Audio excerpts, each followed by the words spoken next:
अब जब आपने सर्जरी की बात की तो आज कोई भी ऑप्थेल्मोलॉजिस्ट आपको कई सारे ऑप्शंस देंगे, जैसे लेसिक, कॉन्टूरा, पीआरके, और जैसे कि आपने बात की आईसीएल लेंस चेंज या लेंस रिमूवल वाली। तो इसका थोड़ा मतलब प्लस माइनस सबके बता दीजिए, और क्या क्या इंडिकेशन है वो भी, मतलब लेमैन के लिए क्या क्या जरूरी है वो बता दीजिए। देखिए, चश्मा हटाने की अगर हम बात करें आज की डेट में 2023 में, तो बेसिकली दो तरीके हैं जिनसे चश्मा हट सकता है। पहला तरीका होता है लेज़र वाला तरीका। तो ये सारे जो ऑपरेशंस हैं, PRK, LASIK, smile, Contura, AP Contura, ये सब लेज़र वाले ऑपरेशन है जिसमें लेज़र का इस्तेमाल होता है चश्मा हटाने के लिए। तो लेज़र में सबसे एडवांस्ड लेज़र है कॉन्ट्यूरा विजन, राइट। ऐसा नहीं है कि LASIK, smile, PRK, AP Contura ये खराब ऑपरेशन है, लेकिन अब ये पुराने हो गए हैं, टाइम के साथ चीज़ें बेटर हो गई हैं। तो आप मेरे से पूछे 2023 में सबसे बढ़िया ऑपरेशन कौन सा है लेज़र वाला, उसका नाम है कॉन्ट्यूरा विजन। लेकिन अगर कोई इंसान लेज़र वाला ऑपरेशन कराने के लिए एलिजिबल नहीं है, इसमें कई सारी कंडीशंस होती है। मान लीजिए नंबर आपका हाई है, -8 के अगर ऊपर है आपके चश्मे का नंबर, या आपकी आंखों की जो पुतली की मोटाई है जहाँ पे लेज़र करा जाता है वो कम है, आंखों में ड्राइनेस है, केरेटोकोनस है, तो इन सारे कंडीशंस में लेज़र से हम चश्मा नहीं हटा सकते। तो ऐसी कंडीशन में लेंस वाले ऑपरेशन का इस्तेमाल होता है। तो लेंस वाले ऑपरेशन में भी दो तरह के ऑपरेशन है। एक आईसीएल है जहाँ पे आंख के अंदर एक लेंस फिट कर दिया जिसमें पावर है, और एक आरएलई होता है जिसको कहते हैं रिफ्रैक्टिव लेंस एक्सचेंज, जिसमें आंख के अंदर का लेंस एक्सचेंज करा जाता है। तो इतना जनरल पॉपुलेशन को इतना ज़्यादा डिटेल में जाने की ज़रूरत नहीं है। एक्चुअली आपका डॉक्टर आपके टेस्ट करके बताएगा कि आपके लिए कौन सा ज़्यादा सूटेबल है। तो जैसे मैं आपको बता रहा हूँ, मेजॉरिटी हमारा 50-50 रहता है। 50% लोग लेज़र के लिए सूटेबल होते हैं, 50% लोग लेंस वाले के लिए सूटेबल होते हैं। वो हम चेक करके बता सकते हैं। End of the day laser और लेंस वाले ऑपरेशन को हम लोग बिल्कुल बराबर मानते हैं, कोई फर्क नहीं है दोनों में। अब 2 महीने पहले मैंने भी इस सर्जरी के लिए ऑप्ट इन किया था, पर मैंने कराई नहीं थी क्योंकि मेरा अभी प्रोग्रेस कर रहा था। तो उसमें मेरे पास 2 ऑप्शन उन्होंने दिए थे, लेसिक भी था और दूसरा पीआरके भी था, और उन्होंने मेरी कॉर्नियल थिकनेस मापी थी। तो उसमें I was eligible for both procedures. तो ऐसे सिनेरियो में आप कौन सी रेकमेंड करते हो? मैं स्पेसिफिकली ये इसलिए पूछ रहा हूँ क्योंकि मैंने जब तक पढ़ा था तो मुझे लगता है पीआरके इज बेटर, क्योंकि वो एक्सटर्नल हो जाता है और उसमें एक्सटर्नली वो खाली मतलब क्या कहते हैं कि पॉलिश करता है पूरे लेंस को। तो और जो एथलीट्स होते हैं, बड़े बड़े एथलीट्स या मिलिट्री रिक्रूट्स होते हैं, उन्हें भी पीआरके वो लोग सजेस्ट करते हैं, क्योंकि कॉन्टैक्ट स्पोर्ट्स जो मैं बाय द वे खेलता हूँ टेनिस, तो उन्हीं के लिए मतलब ये सारे इंडिकेशंस मुझे पीआरके की तरफ ले जाते थे।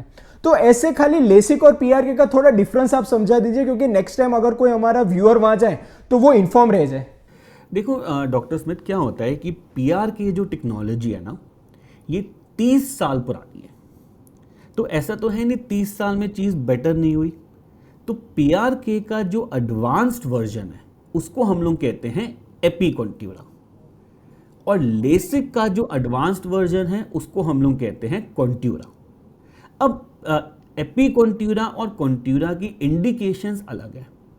इनकी मेन इंडिकेशन तो ये रहती है कि पीआरके और एपी कॉन्ट्यूरा प्रोसीजर यूजुअली उन लोगों में करा जाता है जिनकी पुतली की मोटाई कम होती है, या उन लोगों में जो कॉन्टैक्ट स्पोर्ट्स में जाना चाहते हैं जहाँ पे आंख में चोट लग सकती है, टेनिस खेल रहे हैं, क्रिकेट खेल रहे हैं, इन सब सिचुएशंस में, या कुछ गवर्नमेंट जॉब के जो एस्पिरेंट्स होते हैं, आर्मी, नेवी वगैरह, जहाँ पे ये सब लेजर्स अलाउड नहीं होते, वहाँ पे भी हम कर सकते हैं।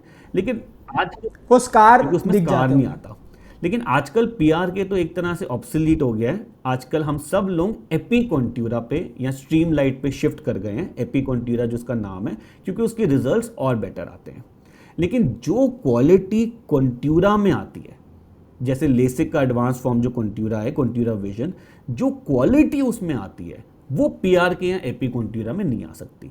तो कॉन्ट्यूरा विजन में आपको एक सुपर विजन क्वालिटी मिलती है, वो इसमें नहीं आ सकती।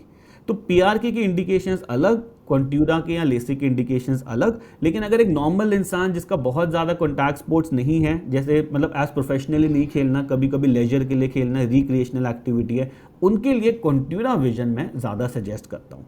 एंड पीआरके यूजली उनके लिए रहता है कि मेडिकल एस्पिरेंट्स हो गए, कॉर्निया थिन हो गया, या आप प्रोफेशनली किसी स्पोर्ट को लेना चाहते हैं, बॉक्सिंग, कबड्डी, पूरी लाइफ खेलनी है, तो थोड़ा सा एक्स्ट्रा केयरफुल रहने के लिए हम पीआरके या एपी कॉन्ट्यूरा कर सकते हैं।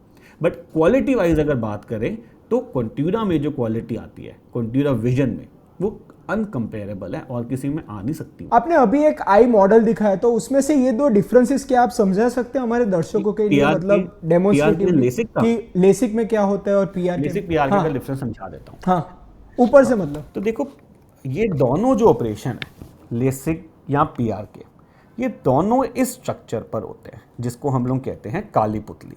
ठीक है, काली रंग की होती नहीं है, ट्रांसपेरेंट होती है, लेकिन कॉर्निया कहते हैं इसको, या हिंदी में काली पुतली। जब हम पीआरके करते हैं तो हम लेज़र डायरेक्ट कॉर्निया पे डालते हैं। कॉर्निया में कुछ भी कट नहीं करते, कोई फ्लैप नहीं बनाते। और जब हम लेसिक करते हैं तो हम लेज़र डायरेक्ट कॉर्निया पे नहीं डाल रहे, एक पतला सा लेयर उठाते हैं 100 माइक्रोन का, लेज़र डालते हैं और उस लेयर को वापस रख देते हैं, जो 24 घंटे में बिल्कुल सील हो जाती है और आंख अपनी फिट हो जाती है। पीआरके का एक और डिसएडवांटेज है कि इसमें विजन रिकवरी स्लो है, 3 से 4 हफ्ते लगते हैं नज़र को साफ होने में। इंसान को या पेशेंट को 3-4 दिन तक काफ़ी ज़्यादा आंख में दर्द और पानी बनता है। और पीआरके में कॉर्नियल हेज का प्रॉब्लम होता है कि कॉर्निया में सफ़ेदी आ सकती है। तो पीआरके भी प्रोसीजर भी हम लोग रिकमेंड करते हैं कि 4 या ज़्यादा 5 नंबर तक करना चाहिए, उसके ऊपर नहीं करना चाहिए।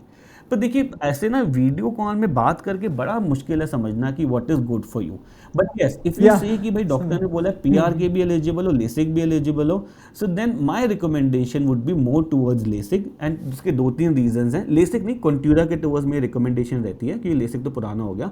उसके 2-3 रीजंस हैं, एक तो विजन क्वालिटी सुपरविजन आएगा, इंस्टेंट क्लैरिटी है, आज करा कल से दिखना शुरू, परसों से काम पे चले जाओ, रिकवरी बहुत फास्ट है, कोई आपको इसमें हेज वेज नहीं बनता। सो ओवरऑल पेशेंट कंफर्ट बहुत ज़्यादा हाई हो जाता है। अब किसी भी सर्जरी में आमतौर पे जो पोटेंशियल पेशेंट होता है वो डरता है कि इसके साइड इफेक्ट क्या होंगे, क्या मेरी नज़र चली जाएगी, आईसाइट चली जाएगी, तो ये कितना सेफ है वो हमें समझा दीजिए, और क्या क्या डिसएडवांटेजेस है, क्या क्या प्रिकॉशंस हमें लेने चाहिए, वो भी हल्के से समझा दीजिए ताकि पेशेंट इन्फॉर्म रहे। देखो डॉक्टर स्मिथ, क्या होता है कि एंड ऑफ द डे ये सब है तो ऑपरेशन ही या प्रोसीजर्स ही, और हर ऑपरेशन या प्रोसीजर के कोई ना कोई साइड इफ़ेक्ट तो होगा ही होगा। तो लेज़र वाले जो ऑपरेशन करते हैं हम, जैसे चश्मा हटाते हैं, जैसे पीआरके, लेसिक, कॉन्ट्यूरा सब की बात कर रहे हैं, इन सब का जो मेन साइड इफ़ेक्ट होता है वो होता है ड्राइनेस, कि आंखों में सूखापन आता है। यूजुअली 2 से 3 महीने लगते हैं सूखेपन को ठीक होने में। तो उतने ड्यूरेशन के लिए आपको दिन में 4 बार लुब्रिकेटिंग ड्रॉप्स को डालना पड़ता है। बाकी हम लोग देखते हैं कि कुछ शॉर्ट टर्म साइड इफ़ेक्ट्स हो सकते हैं, जैसे इमीडिएटली ऑपरेशन के बाद पेशेंट को थोड़ा सा आंखों में चुभन लग सकती है, आंखों से पानी आ सकता है, आंखें थोड़ी सी लाल लग सकती हैं, लाइट में थोड़ी चौंध लग सकती है, लाइट थोड़ा सा ज़्यादा ब्राइट लग सकती है, टॉलरेट नहीं हो रही। लेकिन ये सब चीज़ें जो हैं ये 3-4 दिन में ठीक हो जाती है। ड्राइनेस वाला जो साइड इफ़ेक्ट है वो लंबे समय के लिए चलता है। अच्छा, जैसे आपने ऑपरेशन कराया, आज ऑपरेशन कराया, कल से आपको दिखना शुरू, उसके बाद हम कहते हैं 4-5 दिन थोड़ा सा ध्यान और रख लो। उसमें बेसिक ध्यान रखना होता है कि थोड़ा सा हम लोग घर के अंदर रहें, कि आंखों में धूल मिट्टी ना जाए। ऐसा नहीं है कि घर में लॉक हो जाना है, घर के बाहर निकल सकते हैं, लेकिन जब भी निकलेंगे प्रोटेक्टिव वाले गॉगल्स पहन के निकलना है। फिर हम लोग कहते हैं कि 1 हफ्ता थोड़ा सा गले के नीचे ना आना चाहिए, कि आंखों में पानी ना जाए।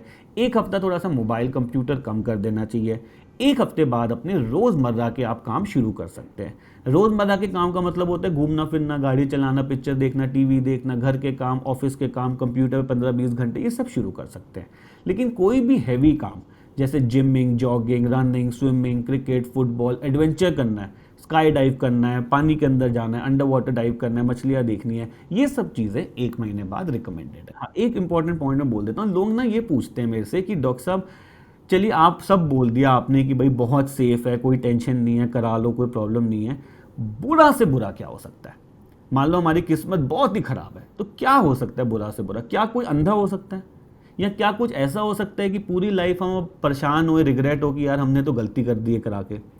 तो देखिए, इन सब ऑपरेशंस में बुरा से बुरा ये हो सकता है कि आपके चश्मे का नंबर पूरा ठीक नहीं हुआ, सब कुछ करा हमने, आधा नंबर रह गया। हो सकता है इंसान की आंख है, बॉडी है, कभी कभी सरप्राइज दे देती है। हाँ, बहुत रेयर है, कई हज़ारों में एक पेशेंट मिलता है, लेकिन ऐसा हो सकता है। तो अगर ऐसा हो भी जाता है फिर भी हम टेंशन नहीं लेते, हम पेशेंट को बोलते हैं 3-4 हफ्ते रुक जाओ, थोड़ा सा आंख को सेटल होने दो, और फिर एक टचअप प्रोसीजर या जिसको पॉलिशिंग प्रोसीजर कहते हैं, उससे थोड़ा सा आधे 1 सेकंड का लेज़र डाल के अगर कुछ ऊपर नीचे हो भी गया उसको सेट कर देते हैं। तो नज़र तो आपकी बढ़िया परफेक्ट होनी ही होनी है, बेशक अगले दिन हो जाएगी या 1 महीने बाद पॉलिशिंग के बाद हो जाएगी अगर रेयर सिचुएशन में ज़रूरत पड़ती है। बाकी देखिए अल्टीमेटली ना ये आपके डॉक्टर को डिसाइड करना है कि आपका ऑपरेशन करना चाहिए कि नहीं करना चाहिए। कितने सारे पेशेंट्स मेरे पास आते हैं, मैं उनको मना कर देता हूँ कि आपको ऑपरेशन नहीं करना चाहिए, क्योंकि अगर रिपोर्ट्स में कहीं गड़बड़ी है और ऑपरेशन कर दिया फिर तो बहुत सारे साइड इफेक्ट्स बन सकते हैं। हाँ, लेकिन रिपोर्ट्स को तरीके से देखा है, हर चीज़ चेक हुई है, 15-16 तरह के टेस्ट होते हैं ऑपरेशन से पहले, हर चीज़ चेक करी, रिपोर्ट्स बढ़िया आ रही है, तो फिर तो आप करा लो, करा के बेफिक्र हो जाओ, पूरी लाइफ में कोई प्रॉब्लम नहीं आएगा।